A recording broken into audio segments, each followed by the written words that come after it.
Good morning, students. Today we will start new chapter number 7, congruence of triangle. This chapter we can start with one activity. See here, I have two notebook 1 and notebook 2. Now I can keep notebook 2 on notebook 1. After keeping notebook 2 on notebook 1, they can match everywhere. They can match here also, they can match back side also, and they can match this side also.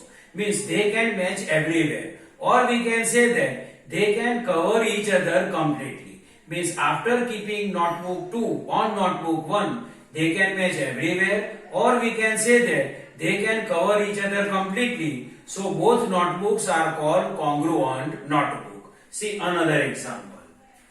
I have two triangles. This is triangle 1 and this is triangle 2. Now triangle 2 I can keep on triangle 1.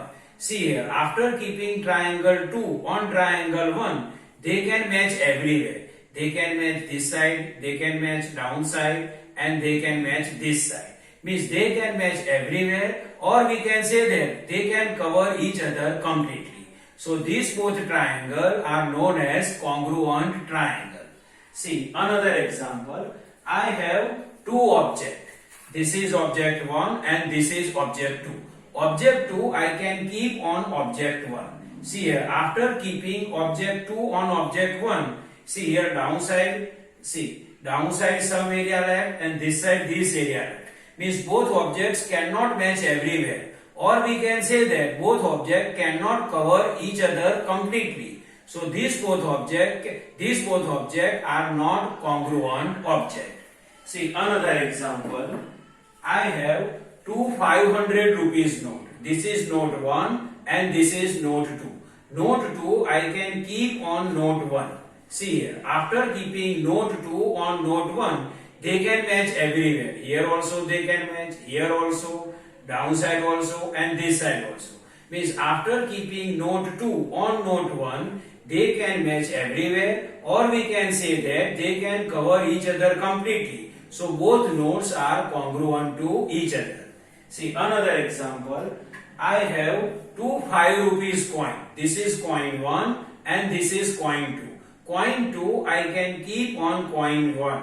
See they can match everywhere, or we can say that they can cover each other completely. So both 5 rupees coin are known as congruent coin. See another example. See, this is page 1 and this is page 2. Now this page 2 I can keep on page 1. See here, this page 2. This is the page 2 I will keep on page 1. See here, after keeping page 2 on page 1, they can match everywhere. See, they can match here also, they can match here also, they can match here also, they can match here also. Means they can match everywhere, or we can say that they can cover each other completely. So both pages are known as congruent pages. See another example. This is page 1 and this is page 2. Now page 1 I can keep on page 2. See here, I am keeping page 1 on page 2. See here, after keeping this area left and this area also left, means they cannot match everywhere. Or we can say that they cannot cover each other completely. Means page 1 and page 2 are not congruent to each other. Or we can say that they are not congruent page. So final conclusion is, see here, take one object A1 and keep on other object A2. If both objects are matched everywhere, or both objects cover each other completely, then both objects are congruent object, or we can say that both objects are congruent object. They have same shape and same size. They have same shape and same size.